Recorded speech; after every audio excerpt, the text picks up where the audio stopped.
I didn't fall apart. I didn't scream. I didn't beg anyone to believe me. When the verdict came down and the judge said guilty, I did the only thing that made sense to me in that moment. I started counting. Not days, not the years I'd have to serve.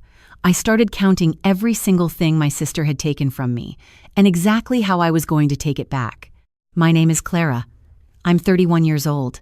I have a master's degree in structural engineering from Georgia Tech, a scar above my left eyebrow from a job site accident when I was 26, and until 18 months ago, I was the founder and CEO of Merit Design Group, a mid-sized civil engineering firm that I built from a single leased office in Atlanta with 2 employees and a secondhand drafting table. My sister's name is Diane. She's 4 years older than me, and she has never built anything in her life. I need you to understand something before I tell you what happened. Our father was an engineer, a good one. He spent 30 years designing bridges in Georgia and Tennessee, and when he died of a heart attack on a Tuesday morning 3 years ago, he left behind a small consulting practice, a house in Decatur, and 2 daughters who could not have been more different. I was the one who worked at his firm every summer through college. I was the one who sat beside him at the drafting table when I was 9 years old, watching him work. I was the one who understood what he had built and what it meant. My sister was the one who showed up at the will reading with a lawyer. My father left me the firm. It was small, 3 employees, modest contracts, decent reputation. He left Diane the house and a life insurance payout that was more than twice what the firm was worth at the time. Diane didn't say anything at the reading. She smiled and signed the papers and hugged me at the door. I didn't know then what that smile meant. I was grieving. I wasn't paying close enough attention. I spent 2 years after my father's death turning that small consulting practice into something real. I renamed it Merit Design Group, keeping my father's last name, our last name, and I expanded. I hired 12 engineers. I won contracts with 2 county governments and a private developer out of Charlotte. I moved into a proper office in Midtown. I worked 16-hour days. I missed holidays. I missed my best friend's wedding because I was finishing a bid proposal at 11 o'clock on a Friday night in October. I didn't mind. It was mine. Every square foot of it was mine, and I knew my father would have been proud. My mistake, the one I will have to live with for the rest of my life, was letting my sister in. It started small. Diane had gone through her inheritance faster than anyone expected. She'd made some investments that didn't work out, or so she told me. She needed a job. She had a business administration degree she'd never really used, and I had a growing firm that needed someone to manage operations and client relations while I focused on the technical side. She was family. She was my sister. I told myself that the tension between us was just grief, just the aftermath of losing our father, and that working together would help us heal it. I gave her the title of Chief Operating Officer. I gave her a salary that was more than fair. I gave her access to our accounts, our contracts, our client database. I handed her the keys and asked her to keep the lights on while I kept building. For the first year, it seemed to work. Diane was charming with clients. In a way I wasn't. I'm better on paper than in a room, always have been. She kept things organized. She handled vendor relationships. I told myself I'd been wrong to worry. Then I started noticing things. Small things at first. A vendor invoice that seemed higher than it should be. A client meeting I wasn't told about until after it happened. An email thread with our Charlotte developer where Diane had responded on my behalf without telling me, agreeing to contract terms I hadn't approved. I brought it up with her over dinner one night in March. I kept my voice calm. I said I needed us to be more aligned, that I needed final approval on any client communications, that some of the financial figures weren't tracking the way I expected. She looked at me across the table and said, "You've always had trouble trusting people, Clara. That's been your problem since Dad died." I sat with that. I probably sat with it too long. 3 months later, one of our projects went wrong, badly wrong. We had a contract with a residential developer, a mid-rise building in a suburb south of Atlanta. My firm had designed the foundation and the structural framework. The work was solid. I had signed off on every drawing personally. But during construction, someone had approved a material substitution. Substandard steel reinforcement, sourced through a vendor I didn't recognize, approved through a change order I had never seen. The building didn't collapse. I want to be precise about that. There was no catastrophic failure. But during a routine inspection, a structural engineer brought in by the developer flagged serious concerns about the integrity of 2 load-bearing walls. Construction was halted. The developer was furious. There were 3 construction workers on site who had been working near that section of the building. 2 of them required medical evaluation for stress-related conditions during the sudden work stoppage. One of them, an older man named Gerald, had a cardiac episode that his family attributed to the shock and stress of the evacuation. Gerald survived. He recovered. But the legal machinery was already moving. The developer sued my firm. The county launched an investigation into the material substitution, and someone I still don't know exactly how it was packaged, exactly what documents were presented, pointed investigators toward me as the person who had approved the change order. There was a signature on that change order. It looked like mine. I know my own signature, and I know that it was not mine, but I could not prove it in the time I had before the case moved faster than I expected.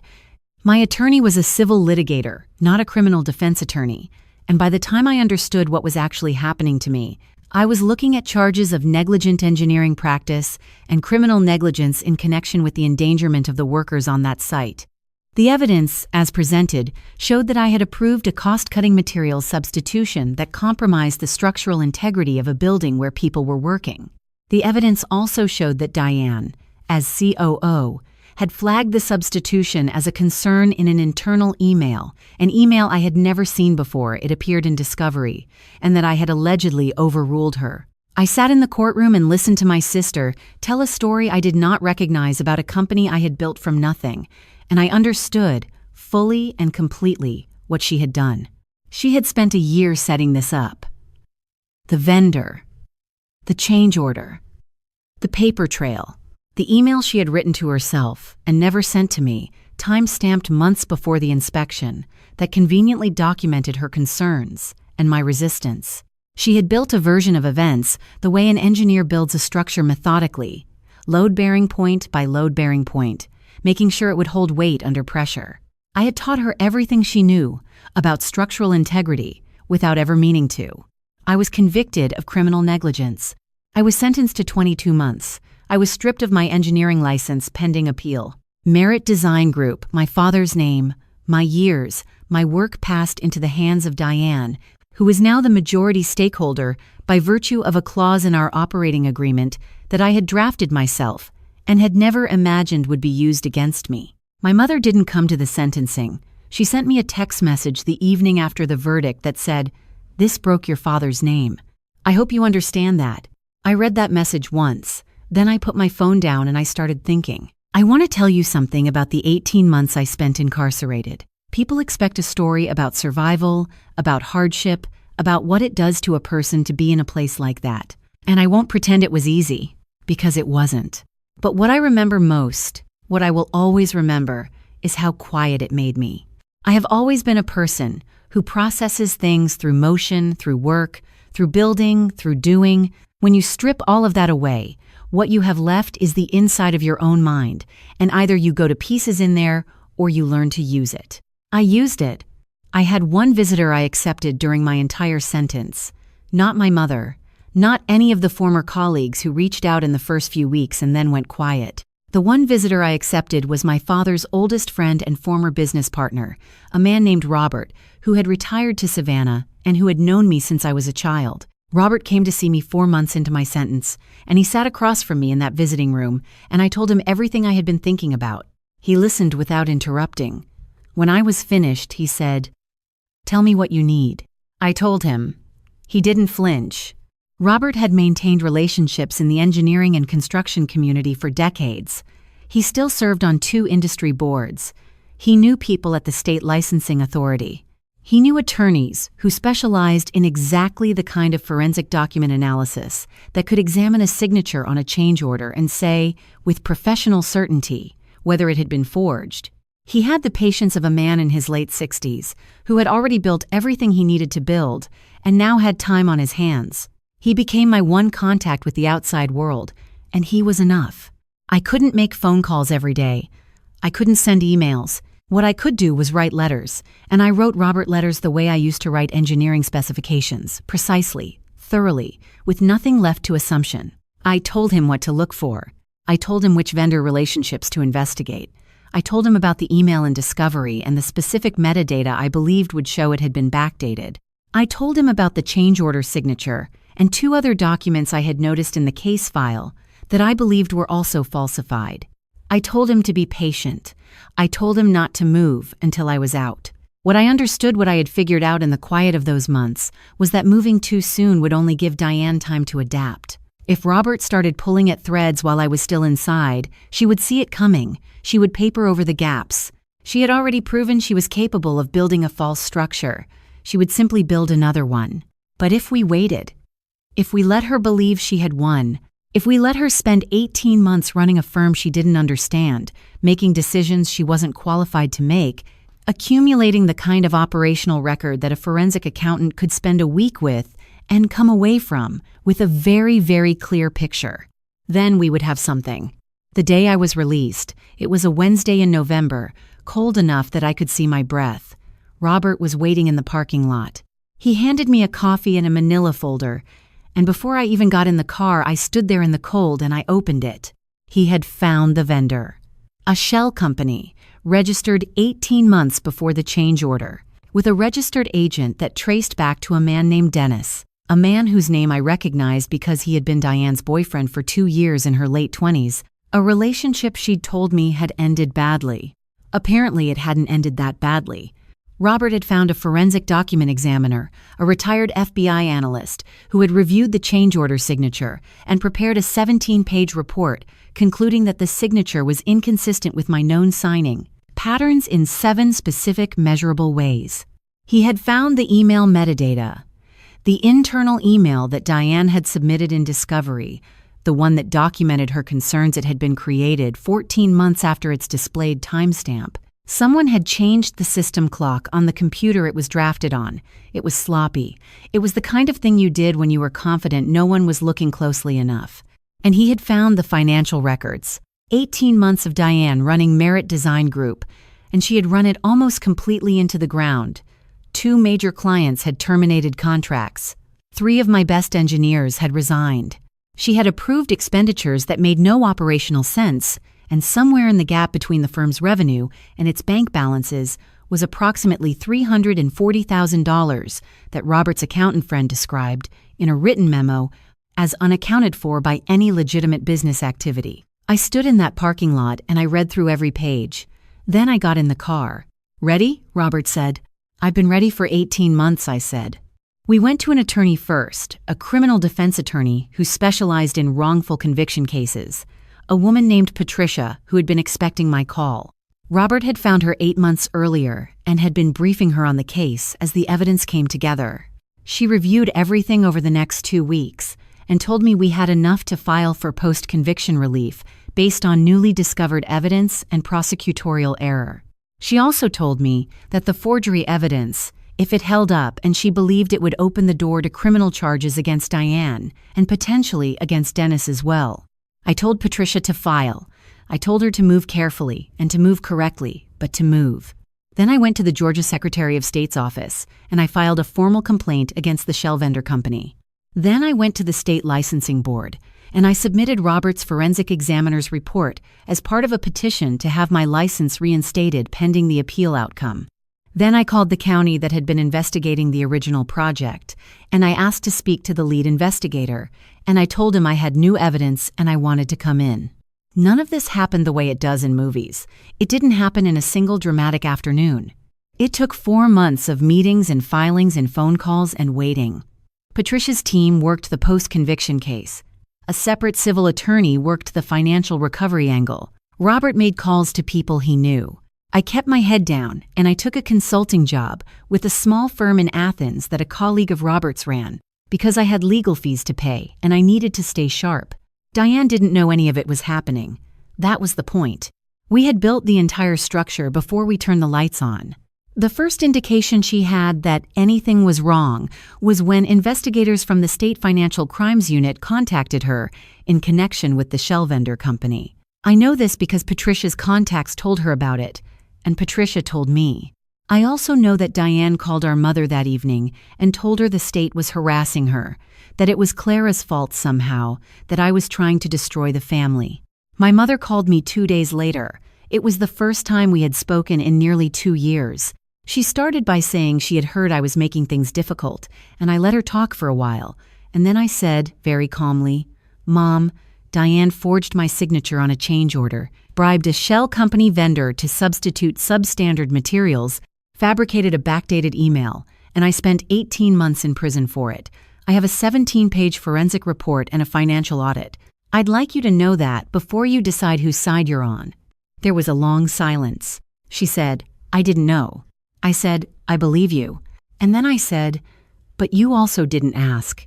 I didn't have room in me anymore for the kind of anger that requires constant maintenance. I had made a decision somewhere around month 11 of my sentence that I was not going to let what Diane had done turn me into a person who was permanently at war with everyone who had failed me. My mother had failed me. She had believed a story because it was easier than asking hard questions about her older daughter. That was a real failure and it caused me real damage. But she was not Diane. She had not built the trap. She had only fallen into believing it, the way people fall into believing comfortable things. What I wanted from my mother was not an apology, although I eventually got one. What I wanted was for her to stop defending Diane when the case became public. That was all I needed from her. The criminal case against Diane moved quickly once it began moving. The forgery charge was the foundation, but the financial fraud charges were what Patricia said would carry the most weight. The $340,000 discrepancy had grown, under forensic accounting, into something closer to $480,000 when all the transactions were mapped properly. Dennis cooperated with investigators early and received a reduced charge in exchange. His cooperation is what allowed the prosecution to establish the timeline when the scheme had been planned, how the vendor had been structured, who had approved what and when. Diane was arrested on a Tuesday morning. I know because Robert texted me when he saw the news alert. I was at my desk in Athens reviewing load calculations for a small pedestrian bridge project, which felt, in that moment, like exactly the right place to be. My post-conviction petition was granted 4 months after Diane's arrest. The court vacated my conviction based on newly discovered evidence and official misconduct in the presentation of forged documents. My engineering license was reinstated within 60 days of the vacatur. I filed for wrongful conviction compensation through the state, and after a 7-month process, I received a settlement. Merit Design Group, by that point, was nearly unrecoverable as a going concern. Diane had run it into debt, lost the key staff, and the reputational damage from the fraud investigation had scared off most of the remaining clients. I made the decision, after consulting with Robert and with Patricia, not to try to resurrect it under that name. What I did instead was file suit against Diane personally and against the estate of the shell company for damages to my business, and I used the resulting settlement to fund the launch of a new firm, smaller, leaner, built on relationships I had maintained through Robert and through the colleagues who had believed in me even when they couldn't say so publicly. I named the new firm after my father's initials. Not his full name this time, just the initials. Something quieter, something mine in a way that didn't need to announce itself. There is something I want to say to you directly before I finish, because I think it's the part of this story that matters most, and the part that's easiest to miss when you're caught up in the details of what happened. I was not perfect in this. I ignored warning signs because she was my sister. I structured our operating agreement in a way that gave her a path to control. I prioritized the company over the relationship for years before she betrayed me, and that isolation, the way I had always been the one who worked, while she was the one who was seen, probably fed something in her that I'll never fully understand. I'm not saying she wasn't responsible for what she did. She was. Completely. I want to be clear about that. What she did was deliberate and calculated, and it cost me nearly 2 years of my life and the name of the firm my father built. But I'm also saying this. I spent 18 months in a cell learning how to be honest with myself, and the honest version of events includes the fact that I let someone into the most important thing in my life without ever really asking whether she was ready to be there, without ever looking clearly at who she was and what she wanted. I should have looked clearly. I know that now. What I also know is that the clearest thinking I have ever done in my life happened in the months after I decided to stop being afraid of what I was facing and start treating it the way I would treat any engineering problem, identify the failure point, understand the load, build the solution to hold weight. My father used to say that the most important thing about a structure is not how it looks when it's finished, it's how it performs when it's tested. I was tested. I held. That's enough. That's everything, really. If you're in something right now that feels like it was designed to break you, and sometimes the people closest to us do design those things, whether they admit it to themselves or not, I want you to know that the plan is the thing, not the anger, not the proving. Just the quiet, patient, methodical plan. Build it right. Build it to hold weight. And then wait for the test to come. It will come.